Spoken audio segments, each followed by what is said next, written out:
Halo semua, selamat pagi. Ketemu lagi di sesi 2 mata kuliah statistik masih dengan Bu Retno. Kali ini kita akan membicarakan topik tentang probability. Probability ini adalah pengantar dari statistik inferensial.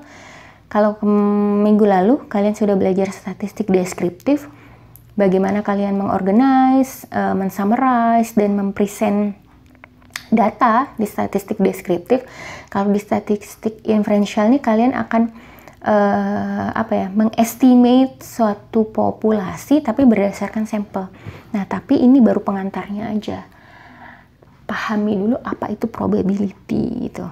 Nah, apa itu probability? Probability itu adalah nilai antara 0 dan 1 yang menggambarkan kemungkinan relatif suatu event itu akan terjadi. Dia disebut 0 kalau suatu event itu hampir nggak mungkin terjadi. Misalnya matahari tidak akan terbit tahun ini, nah, itu kan probability-nya 0, berarti impossible.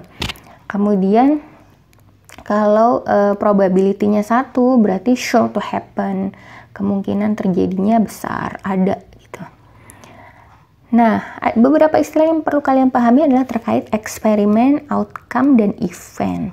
Kalau eksperimen itu prosesnya, proses yang mengarahkan pada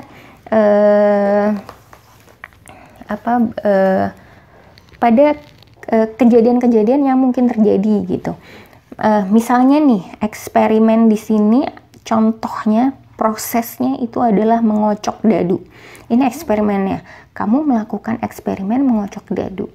Nah, kemudian hasil apa yang mungkin keluar ketika kamu mengocok dadu?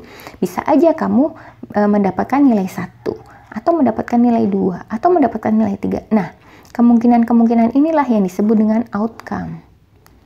Gitu. Outcome itu hasil dari eksperimen. Nah, kalau event itu kumpulan dari outcome.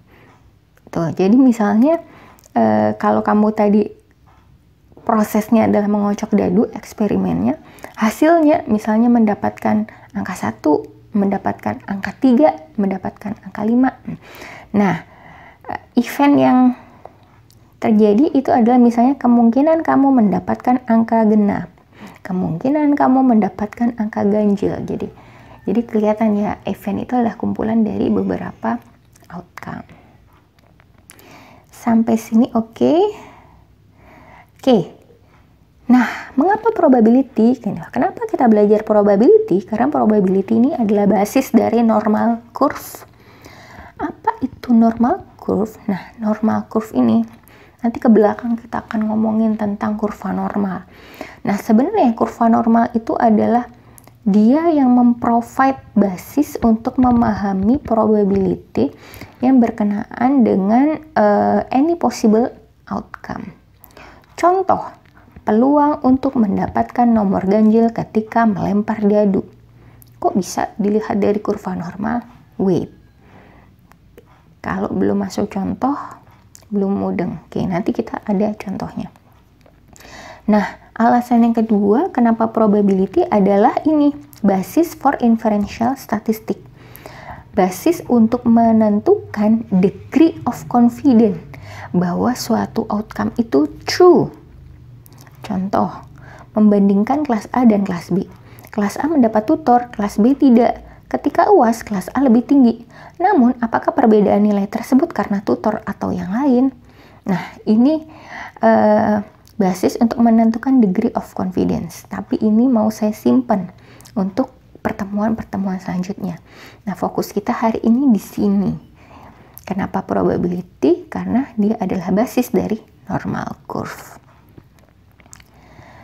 Nah, untuk lebih memahami kenapa probability jadi basis dari normal curve, kita pahami dulu probability distribution. Apa itu probability distribution? Probability distribution adalah list dari semua outcome eksperimen. Misalnya kamu membuat eksperimen, terus kamu bikin list outcome-nya, hasil yang mungkin apa. Terus nanti kita bikin probability-nya juga. Misalnya, kamu bikin eksperimen untuk melempar koin. Oke, kamu akan melakukan 3 lemparan. Nah, kemungkinan kamu mendapatkan koin yang bergambar head, kepala, itu berapa? Nah, kemungkinannya itu bisa 8 kemungkinan. Ketika kamu lemparan pertama, kamu dapatnya nggak dapat head sama sekali nih. Nih, lemparan pertama nggak dapat head, lemparan kedua nggak dapat head, lemparan ketiga nggak dapat head. Berarti di sini kemungkinannya mungkin kamu sama sekali nggak dapat. Tapi bagaimana? Mungkin nggak kamu dapat head 1 kali? Mungkin aja. Ketika percobaan pertama nggak dapat, percobaan kedua nggak dapat, percobaan ketiga nggak dapat. Nah, ini semua kamu list. Hasil yang mungkin kamu list, ternyata ada 8 kemungkinan kira-kira. Ada 8 kemungkinan dari 3 pelemparan dadu ini. Nah, setelah kamu list outcome dari eksperimen kamu ini, terus kamu hitung probability-nya. Kamu list probability-nya juga. Oke. Kemungkinan kamu sama sekali tidak mendapatkan kepala berapa? Nih, ada kan? Sekali ternyata 0. 0-nya 1 kali. Berarti di sini probability untuk mendapatkan head-nya 0, 1/8. Kenapa 8? Karena tadi ada 8 kemungkinan kan? 1/8, 0,125. Kemudian kemungkinan untuk mendapatkan head-nya 1 kali ada berapa kali nih? Bisa 1, 2, 3. Bisa 3 kali. Berarti di sini 3/8. Berarti probability-nya 0,375. Oke. Ini kalau kamu bikin semua, terus kalau kamu bikin gambarnya, ini number of head dan ini probability-nya. Kira-kira bentuknya seperti ini. Gitu ya. Nah, ini udah mulai kelihatan nih yang dimaksud dengan normal curve. Mungkin makin banyak kamu melakukan percobaannya. Kalau ini kan cuma 3 ya. Ini kan cuma 3 nih. Cuma 3 kali melempar. Mungkin kalau kamu bikin melakukan percobaan 10 kali melempar, mungkin di sininya lebih banyak nih. Gitu. Makin kelihatan kurvanya. Nah, apa itu normal probability distribution? Normal curve itu adalah representasi visual dari distribusi suatu skor. Nah, karakteristiknya apa? Yang pertama adalah dia bell shape, berbentuk lonceng. Gini. Nah, bell shape itu apa? Bell shape itu dia punya satu peak, punya satu puncak. Kemudian nih, ini kalau ditarik garis, ini adalah angka mean-nya, mean, median, dan modusnya itu equal dan berlokasi di pusat distribusi di sini. Di sini.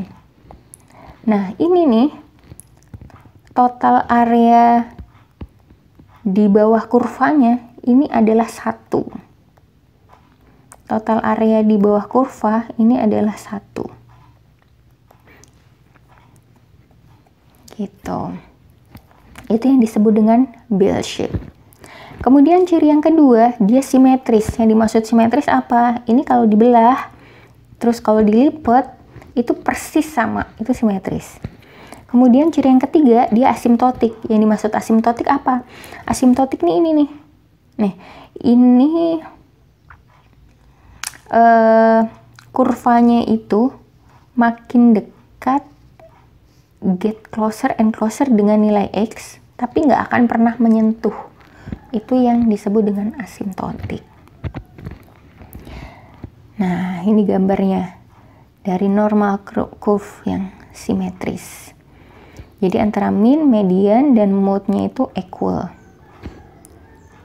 Nah, ini asymptotic. Tail-nya itu makin mendekat ke X, tapi nggak akan pernah menyentuh X. Nah, kita lihat family dari normal distribution.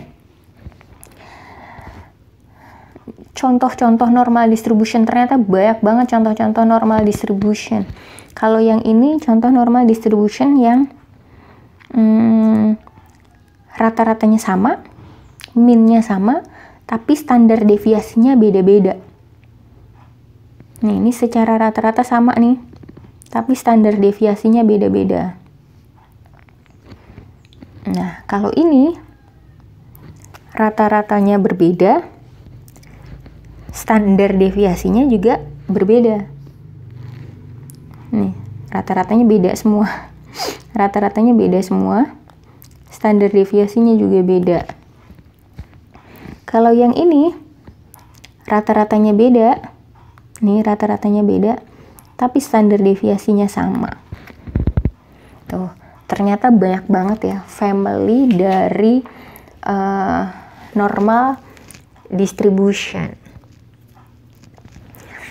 Nah,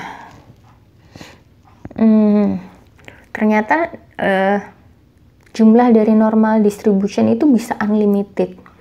Masing-masing itu punya mean yang berbeda, standar deviasi yang berbeda gitu.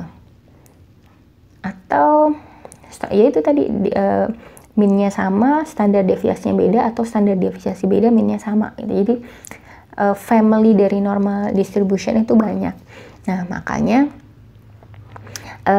ada satu family dari normal distribution ini yang bisa kita jadikan standar. Nah, kita namakan sebagai standard normal probability distribution. Jadi dia ini unik karena apa? Standard normal distribution itu adalah normal dengan rata-ratanya 0 dan standar deviasinya 1. Nah, ini kita sebut sebagai Z distribution. Nah, kamu nanti kenal yang namanya Z value. Z value itu bahasa gampangnya itu, kalau di sini kan di-define the sign distance between a selected value, design X, and the population mean mu divided by the population standard deviation. Nih, standar deviasi. Formulanya kan ini. Ini agak bingungin ya, cuma gampangnya gini. Nilai Z itu menggambarkan berapa kali suatu nilai X itu, berapa kali standar deviasi dari meannya. Oke, gini. Kalau dijabarin begini. Gini. Z mu sama dengan X min mu. Oke. X itu sama dengan, jadi gini ya, mu plus Z standar deviasi. Gini nggak? Benar nggak? Jadi nilai Z itu apa ya gampangnya ya? Nilai Z itu jadi kalau nanti kan kita salah satunya adalah mencari nilai X gitu. X itu berapa kalinya standar deviasi dari rata-ratanya. Bu, bingung. Oke. Kita ke contoh soal. Biar lebih memahami apa itu Z value. Nih. Oke, normal distribution. Contohnya ini. Weekly income of foreman in the glass industry follow the normal probability distribution with mean-nya 1000, standar deviasinya 100. Oke. What is the Z value for the income? Let's call it X of foreman who earn 1100 per week for a foreman who earn 900 per week. Oke. Berarti ceritanya gimana? Ceritanya di sini ada data weekly income dari mandor lah, pekerjaan mandor di suatu glass industry. Nah, ternyata di sini rata-ratanya itu adalah 1000. Rata-ratanya itu 1000.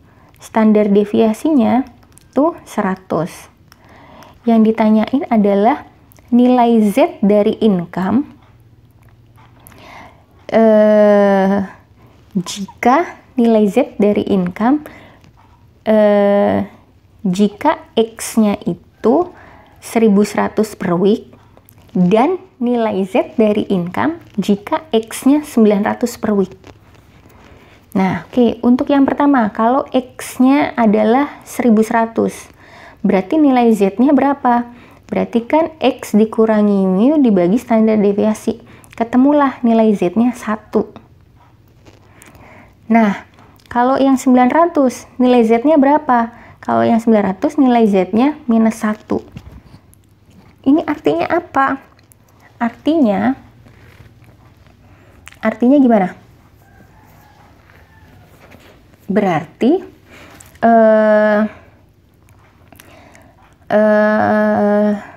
ini kan rata-ratanya 1000 ya, rata-ratanya 1000. Berarti di sini nih, 1100 itu adalah gini nih, 1000 ditambah 1 kali standar deviasi. Itu tadi kan saya kasih, kalau di breakdown kan rumusnya gini kan, mu plus Z kali standar deviasi gitu.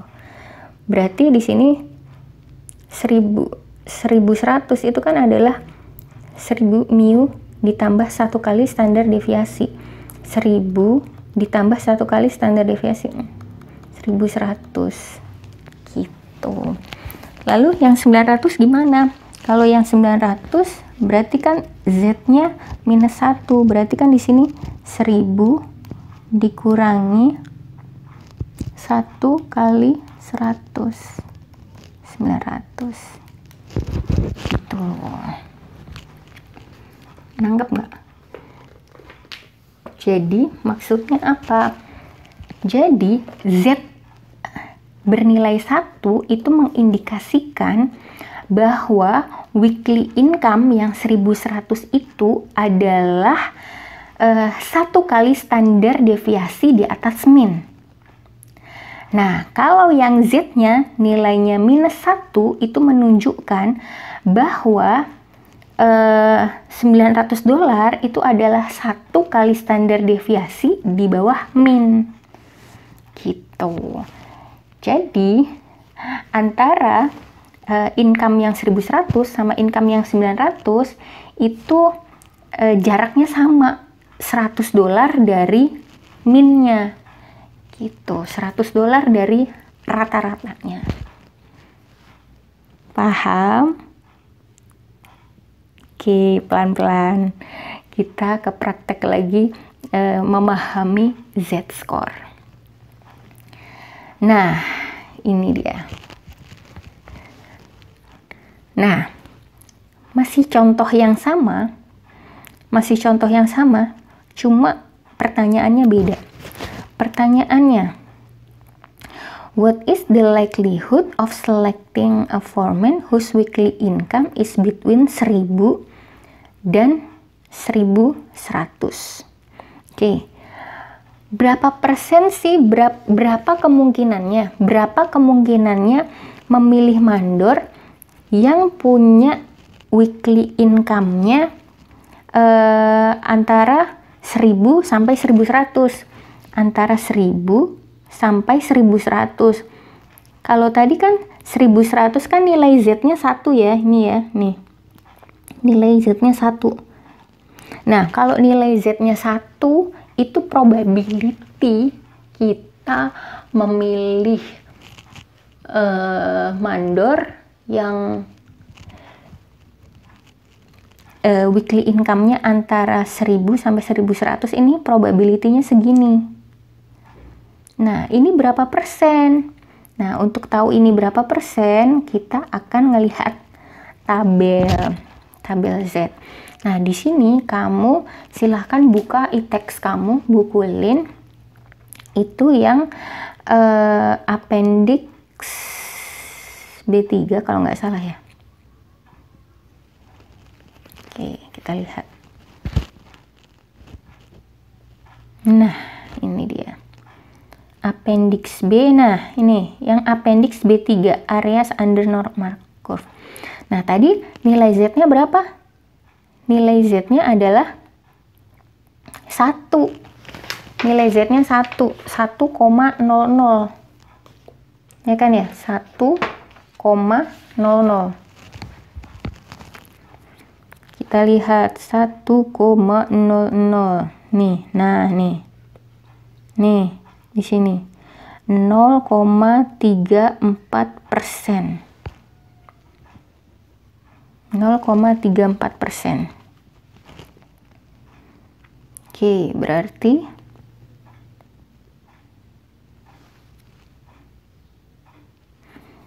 di sini adalah 34%, koma berapa lah tadi.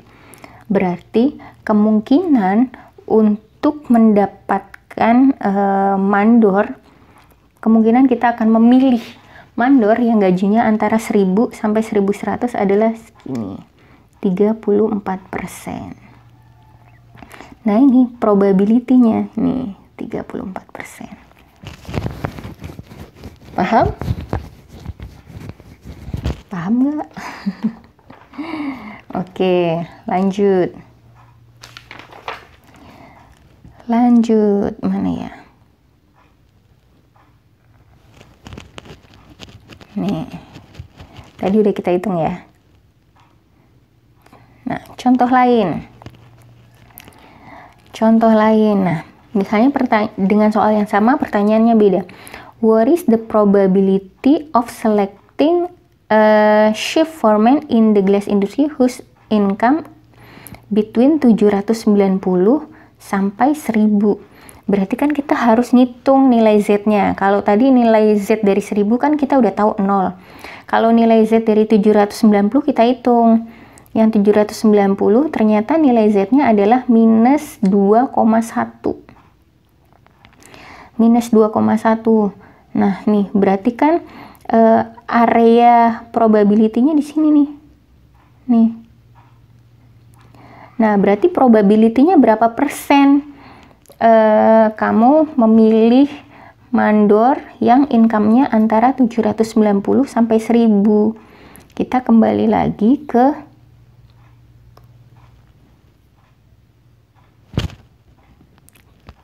appendix B3.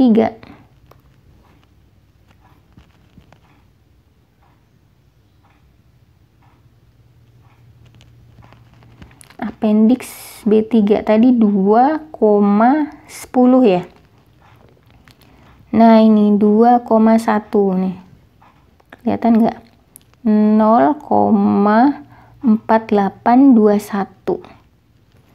0,4821. Nah, benar kan? 0,4821. Berarti probability untuk memilih mandor yang gajinya antara 790 sampai 1000 adalah 48,21%. Paham? Oke, contoh lain.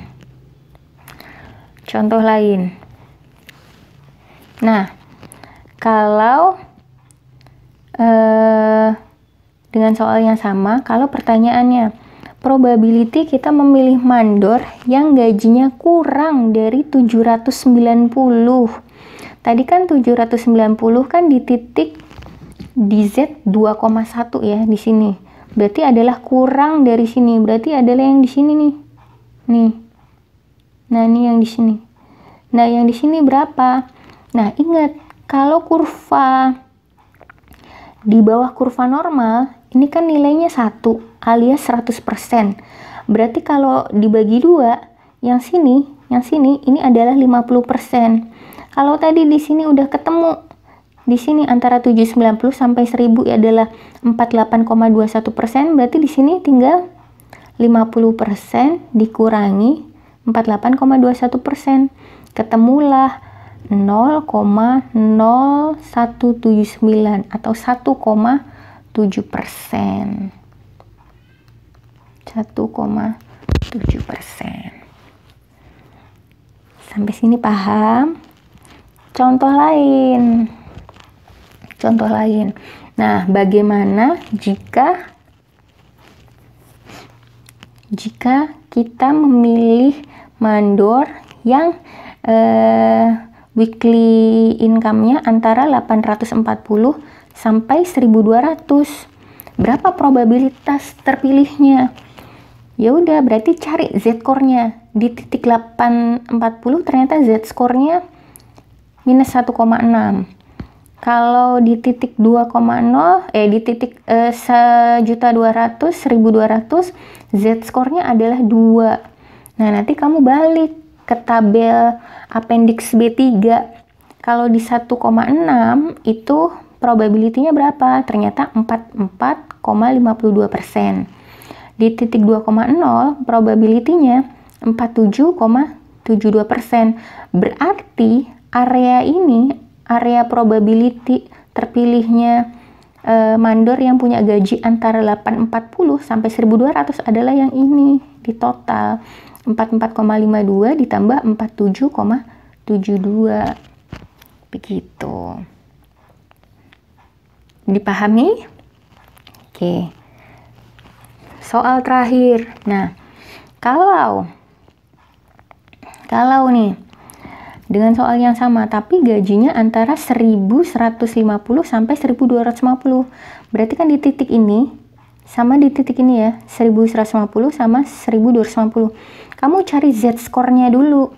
Z-score di titik 1150 adalah 1,5. Sedangkan Z-score 1250 adalah 2,5. Nah, nih. Ini dan ini. Nah, kalau ini gimana?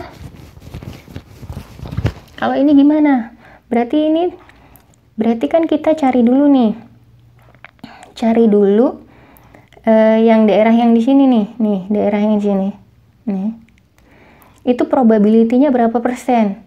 1250 itu kan di Z-score 2,5. Kita lihat Z-score 2,5. Z-score 2,5 kemana? 49,38. 49,38. Oke, berarti yang ini yang saya lingkarin itu 49,38. Nah, sedangkan yang 1150 itu di Z-score 1,5. 1,5 itu berapa? 1,5 itu 43,32. 43,32. Yang ini nih, 43,32. Berarti yang garis yang diarsir ini kan yang kita cari. Berarti tinggal ini 49,3 berapa tadi? Dikurangi sama ini. Ketemulah ini 0,06. Gitu. Paham? Oke. Nah, sebenarnya Z-score itu merepresentasikan apa sih? Oke. Area of the curve that are covered by different Z-score also represent the probability of certain score occurring. Oke, berarti nih kan, nih berarti di sini nih area yang di bawah kurva itu merepresentasikan probabilitas dari skor yang mungkin terjadi. Nah, di sini area yang di bawah kurva ini diwakili oleh beberapa di cover oleh different z-score gitu. Nah,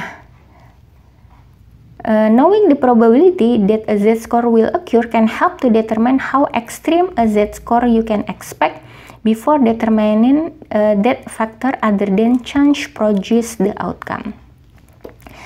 Kalau kita memahami probability yang mungkin terjadi, itu akan membantu kita untuk menentukan se-ekstrim apa z-score kamu sebelum menentukan faktor lain yang mungkin menghasilkan suatu outcome. Dan keep in mind bahwa z-score itu disediakan untuk populasi.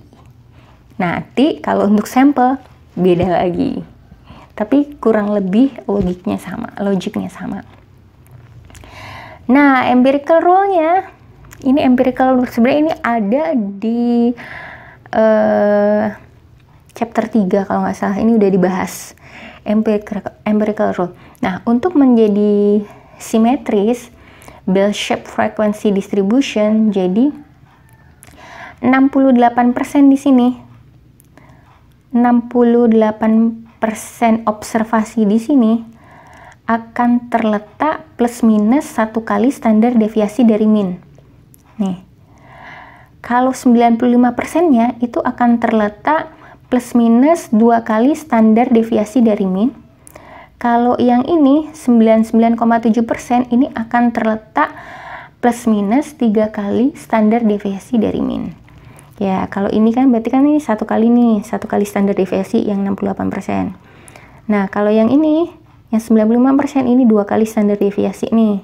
Plus minus 2 kali standar deviasi.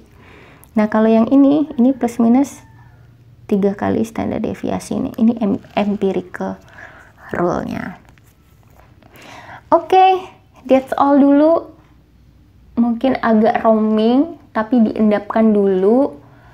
Karena ini adalah part of proses panjang kita untuk memahami statistik di belakang-belakangnya. Oke, sampai sini dulu. Kalau ada yang belum jelas, nanti kita tanyakan di session diskusi. Dan sekalian latihan. Oke, kita bertemu di sesi latihan.